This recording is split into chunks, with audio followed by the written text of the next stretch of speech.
Hi everybody, welcome back. I'm in my kitchen again today because I'm going to show you how to make eggless chocolate chip cookies that are to die for. With the price of eggs skyrocketing, I wanted to find ways that I could create a delicious dessert without using eggs. So let me get started and show you how easy it is to make these cookies.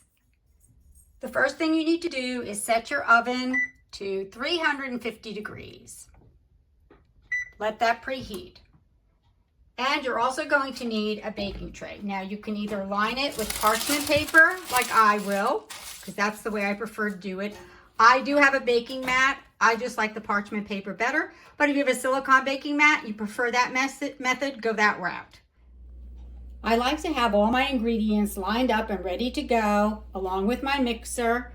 And these are the ingredients that you need for this recipe. You need 2 3/4 cups of all-purpose flour. You'll need 1 tablespoon of cornstarch, 1 teaspoon of baking soda. You'll need 1 cup of butter. I use lightly salted butter. If you're using unsalted butter, you'll need to add 1 teaspoon of salt into the recipe. This is 1 cup of packed light brown sugar, a half a cup of white granulated sugar. This is 2 tablespoons of vanilla extract. This is a 1/3 cup of whole milk brought to room temperature. And the last thing, of course, are the chocolate chips. So you'll need 1 1/2 cups of semi-sweet chocolate chips. I use the mini, but you can use whichever size you like. The first thing you want to do is mix all your dry ingredients together. So I'm going to take the flour, the baking soda, and the cornstarch. Put it into a large bowl, and you can either use a whisk or a fork and just incorporate it. Make sure it's fully mixed. Next, I'm going to cream the butter until it's smooth. This is why it's important that it's at room temperature so that you can beat it really easily. If it's not and it's hard, you can microwave it for about 10 or 15 seconds to get it melted. So here's the butter. It's been creamed. Next, we're going to add the brown sugar.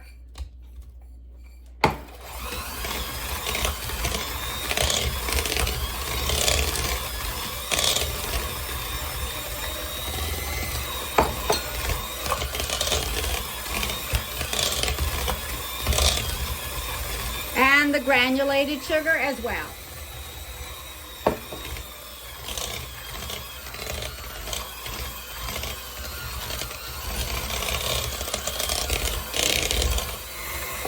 You're going to mix the butter and the 2 sugars together for 1 to 2 minutes. Next, you're going to add in the milk and the 2 tablespoons of vanilla extract, and mix that in well as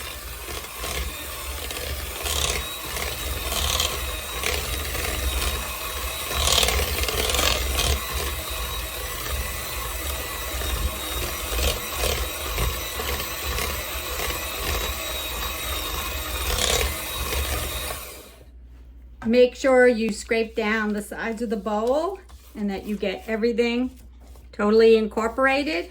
I'm just using a spatula to do that.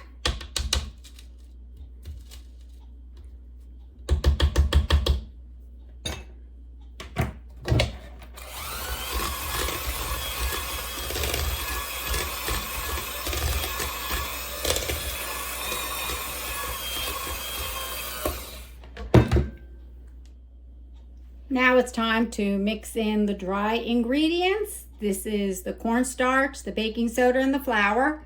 And do this in increments. Pour a little bit, maybe a third in all the way, and then beat that in with your mixer. And you'll start to see a dough is going to start to form.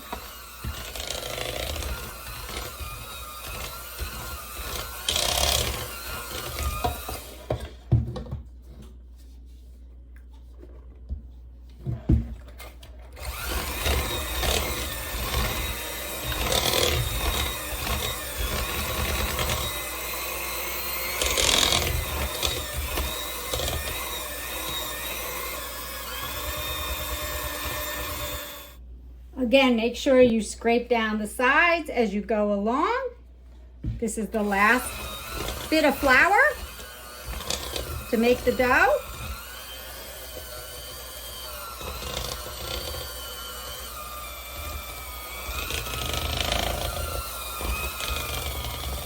And a hand mixer works just as well as the fancy paddle mixers that you get from a KitchenAid stand mixer.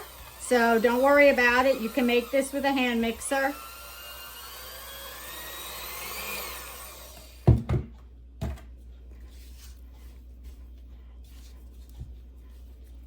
And you will find very little dough is going to stick to the handles here.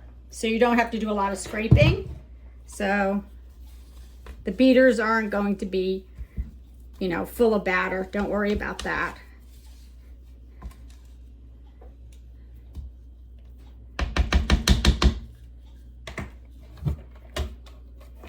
Gonna mix it just a little bit more to make sure it's all incorporated.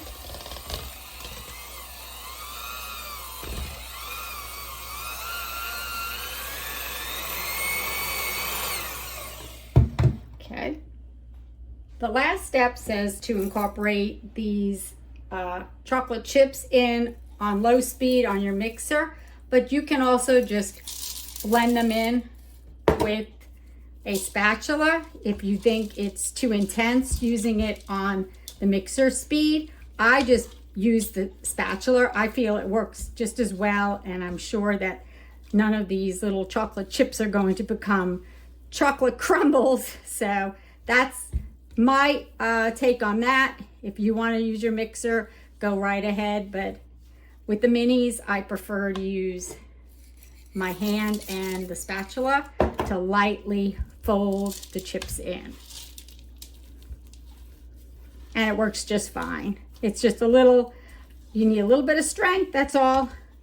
The dough is just a little bit firm, but not too bad, and mixes in pretty easily. So you don't have to worry about them not getting incorporated.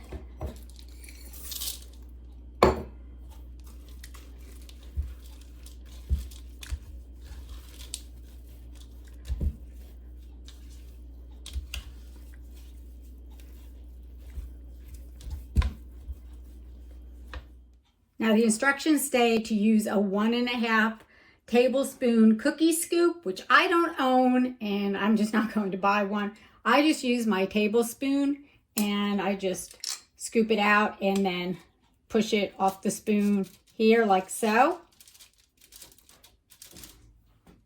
And at the end, I will just take a wet hand and I'll show you, and I'll just make sure that they're a nice shape, basically. That's all I do, is this, like that.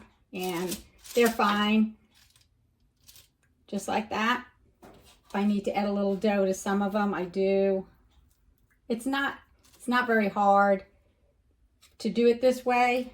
I don't know if the cookie scoop really makes that much of a difference, but that's what they look like when I use the tablespoon. So I just dampen my hand just a little bit, and I just go over each of the cookies. Actually, once they've been sitting on the tray for a minute or two, they do firm up a little bit, and you can just take them like this, and you see it's not even sticking to my hand. And I just rework the shape. So, and if I need to add more dough because one is a little too small, I didn't get enough dough on there, I will just add some more dough before putting it in the oven. But it's really simple just to do it this way. The cookies are ready to pop into the oven.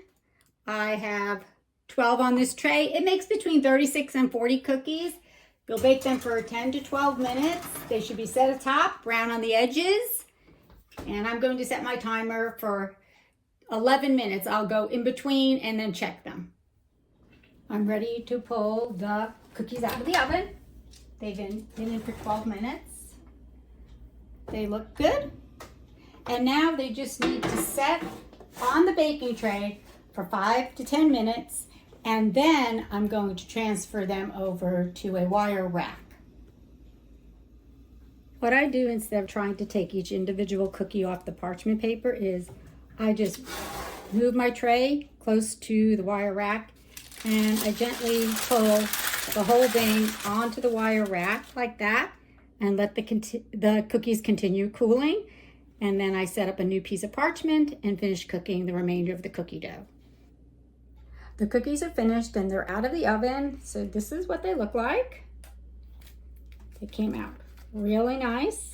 This is after 12 minutes of baking and they're nice and moist. This is what the bottom of them looks like. That's the top. So if you don't have eggs, you're in luck. You can make these cookies anytime you want. If you like this video, give it a like, share, thumbs up, subscribe, and I'll see you next time on Big City Girl, Small City Living. Bye.